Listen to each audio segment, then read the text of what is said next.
Hi friends, welcome to our channel. Isukapatnam ఈ crime drama thriller web series prime వీడియోలో streaming అవుతుంది భయ్య.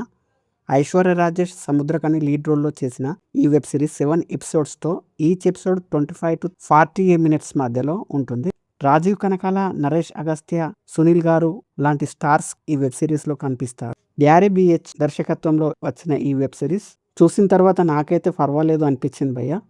Crime drama movies ఇష్టపడే వారికి వెబ్ సిరీస్ నచ్చొచ్చు. ఫ్యామిలీతో కలిసి చూడొచ్చా అంటే చూడకపోతేనే బెటర్. మరి ఈ వెబ్ సిరీస్ ఎలా ఉందో డీటెయిల్గా తెలుసుకోబోయే ముందు మన ఛానల్ని కాస్త సబ్స్క్రైబ్ చేసి కొంచెం సపోర్ట్ ఇవ్వండి భయ్య. నచ్చితే లైక్ చేయండి. ఇంతకీ ప్లాట్ విషయానికి వస్తే, ఇసుకపట్నం పోర్ట్ ఏరియాలో ప్రజల నాయకుడిగా ఉన్న చిన్నారావు దగ్గర పని కోసం వలస వచ్చిన నాయుడు చిన్నారావును అందరి ముందు చంపి ఆ ఊరికి నాయకుడు అవుతాడు. మరి అతనికి వ్యతిరేకంగా కూతురు భారతి కనిపిస్తారు. మరి తండ్రికి వ్యతిరేకంగా కూతురు ఏం చేసింది, ఎందుకు చేసింది, తిరుగులేని నాయకుడిగా ఎదిగిన నాయుడికి ఎలాంటి సమస్యలు వచ్చాయి, చివరికి ఏం జరిగింది అనేది story political crime revenge drama back డ్రాప్లో సాగుతుంది.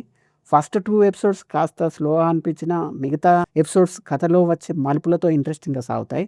అక్కడక్కడ స్లోగా లాగదీసిన ఫీలింగ్ అయితే కలిగింది. అక్కడక్కడ ట్విస్టులు, టర్నులు సిరీస్ మీద ఇంట్రెస్టింగ్ను కలిగించేలా ఉంటాయి.